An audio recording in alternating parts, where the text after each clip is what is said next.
Sotah Daf Beis begins with a discussion of someone who was Karv Ashana V'Shimesh Tamid Chachamim, someone who learned Psukim, he learned Torah, and he learned Mishnah, but he never experienced personal interactions with Talmid Chachamim to learn from their ways and from their psak. So what do we say about someone like that? So the Gemara has four ways of describing him. Versus Rav Elazar says he's an Am Haaretz, he's unlearned because he doesn't really know anything. Shmuel Bar Nachmani says worse than that, he's a boor, he's a fool. Rav Yanai says he's a kusi, and therefore he has certain halachos, like you cannot eat of his wine and of his bread because he won't keep the proper halachos that's related to them. And Rav Yaakov says he's a magush, which means he's a magician who practices sleight of hand, he's fooling you. Says Menachem Yitzchak is logical like Rav Yaakov because people have an expression where they say Ratin Magusha V'loy Yoda. He whispers phrases, incantations, and doesn't know what it is. So this person also learns and he doesn't know what he's learning. So you see the expression that it's similar to one who's performing magic without understanding it. Next, the Gemara quotes a brisa which describes what is an Am Haaretz. It says that as someone who, there's again a few opinions. First is Rabbi Meir, who says it is someone who does not say Shema in the morning and in the evening with its brachos. Chachamim say it is one who doesn't put on tefillin, but as they says one who doesn't wear tzitzis. Rabbi ben Yosef says Kol who has children but doesn't raise them to learn a Torah. And then Achirim say it's even someone who learned, who's Karev Shana, who learned and Psukim and Mishnah, but he was not Mishamish Tamid Chachamim, is an Am Haaretz. And he has all the halachos of an Am Haaretz, that he is nechshad, he's suspect on taharos and on meiser, and his touching something is matameyet. Now he continues and he says that's an Am Haaretz, but if somebody who learned psukim but not Mishnah is a boor, and somebody who didn't learn neither psukim nor Mishnah, that's what the pasuk is referring to when it says the Rati is Beis Yisrael, it's Beis Yehuda, Zera Adam, Zera Behema, a plant in Yisrael, and in Yehuda, seed of not only people but also animals. The Gemara now gives a drush on a related pasuk in Mishlei. It says, Yirah es Hashem beni v'melech im shaynim al tisarav. So Hashem HaMelech speaks about Yiras Hashem, and then he says, with shaynim, don't get involved. So what are shaynim? So the Gemara says shaynim means people who learn, from Lashon Shonet, to learn halachos. Why shouldn't they get involved with them? So like we said, if they learn and they're not Mishamish Tamid Chachamim, it's a problem. So Mar says obviously that's what it means. What else could it mean? And Mar says it could be from Lashon Shonin, meaning to repeat, and referring to someone who repeats a sin, like Rav Huna, because he said someone who does an avera and repeats it, it becomes to him as if it is heter. Now the Gemara says further, someone who learns Mishnayos destroys the world. So Mar says destroys the world.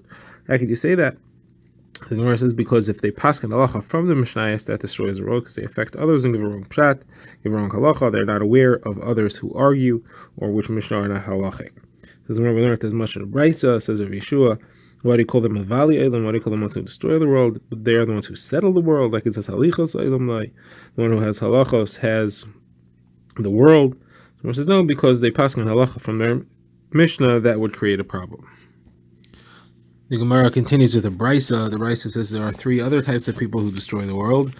They are a girl who is mispalel a lot, an almana who's very friendly with her neighbors, that is a widow, and a child who didn't finish out his months.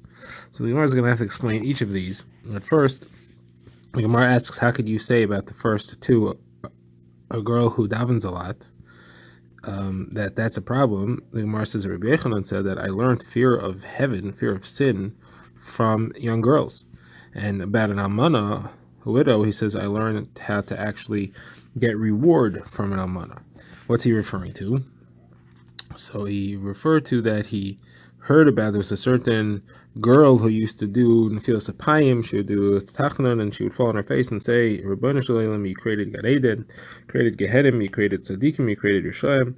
May it be your will that no one should stumble on me, that I shouldn't be a michshol to anyone. Now, about Tzchar, it refers to a widow who lived in a certain neighborhood that had plenty of shuls, but she'd always come to daven in the shul of Rav Yechon, the Beis Medrash. And he asked her, don't you have many shuls in your neighborhood? Why are you coming here? And she said, I want to get Tzchar Alicha, the reward for walking. So he learned Tzchar from her.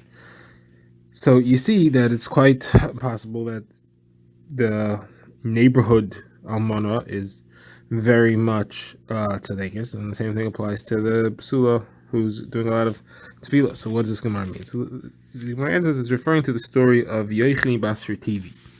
So Rashi explains Yochni Basri TV was a lady who knew witchcraft, and when it came time for a person in the neighborhood to give birth, she would use witchcraft to seal her womb and prevent her from giving birth. And then they would come to her to daven for them, and she would say, okay, I'm going to daven for you. She would pretend to daven, and in the meantime she would release the witchcraft, and then the birth would happen. So everybody thought she was a big holy lady, while in the meantime she was a witch. And she was revealed when there was a young girl who heard her doing her witchcraft, and she went and she undid the witchcraft on her own before the right time, and that way the story was revealed. Now, the Gemara asks, what does it mean one who didn't finish his months? What's wrong with that? What's the problem? So Gemara says it's not meant to be taken literally. It refers to a Talmud Chacham, and there's a few things here. Either a Talmud Chacham who rebels against his Rabbeim, and he's called that he doesn't finish his months because it shortens his life, as it says in the Gemara in Chagiga. Or it could refer to, Rabbi Abba says, a Talmud that is not qualified to paskin, and he paskins anyway, about which it says Rabin Chalal Mipila. So the Gemara quotes Rabbi Avo named Rav Huna, who says, what is the pasuk here? Rabin Chalal Mipila va'atzumim kol harugel. Rabin Chalal Mipila is Talmud Chacham who is not at the stage of paskin, but paskins anyway. From the word hipila you get nefel, which means a child that didn't finish out his full pregnancy. Now, the next thing it says is va'atzumim kol harugel. What does that refer to? That refers to a Talmud Chacham who is at the age of paskening, and yet he does not paskin. So what age is that? How do you know when that is? So Gemara says when he turns 40 years old. So Gemara asks, but Rabbah paskin, and he was never 40 until the day he died. So Gemara says it's referring to a situation where he's equal in age to the Rav of the city. Then he could paskin when he turns 40. But Rabbah was advanced beyond that. The Gemara continues with another brisa. It says there are 7 types of prushim, 7 types of people who behave in a holy way, but there's something wrong with what they're doing. The Gemara lists them, and the Gemara will describe each one. So they are prosh shichmi, prosh nakvi, prosh kizoy, prosh meduchya, prosh machevasi vesena, prosh me'ahava, prosh me'ira. What are each of these things? The prosh shichmi is from the word shchem. Those are people who do mitzvahs like Shchem, that they were willing to do a bris milah, but that's only because of their own hana. They wanted to get something out of it from other human beings. Now, Prosh Nakvi is someone who drags his feet and he schleps himself along, not really willing to do it, and along the way he stubs his toes and has many other issues. Nachman Bar Yitzchak describes Prosh Kizai, that's somebody who leaves blood on the walls. So Rashi explains that means that he doesn't want to look at women, so he walks around with his eyes closed and he knocks his head into the wall. Prosh Meduchya is somebody who walks in a stooped way, like a tool called a meduchya, which is sloped. Now, what about Prosh Machayvasi Vesena? That's someone who says, what's my obligation, and I will do it. So that sounds like a good thing. The Gemara explains he means he's being sarcastic. He's saying, is there anything left for me to do to show that I did everything already? Now, Prosh Me'ahava is somebody who keeps mitzvahs because of he wants reward, not because of Avas Hashem, but because of Avas Schar. Prosh Me'ira is from fear of punishment. So about these two things, Abai and Rava said to take them out because there's nothing wrong with those. Because like Rabbi Yehuda said, in Rav, a person should do Torah and mitzvahs shalei lishma, even for the wrong reasons, because by doing it for the wrong reasons, it'll end up coming to be done for the right reasons. It says Rav Nachman Bar Yitzchak, that which is revealed, that which is hidden is hidden.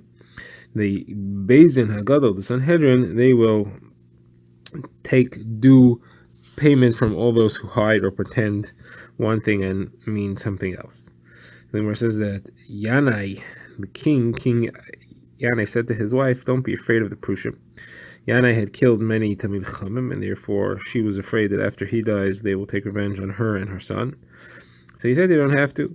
Don't be afraid from the Prushim, and don't be afraid from the non-Prushim. Prushim you don't have to be afraid of, because they're not going to hurt you. They're not spiteful individuals. They won't take revenge. Don't be afraid of the non-Prushim.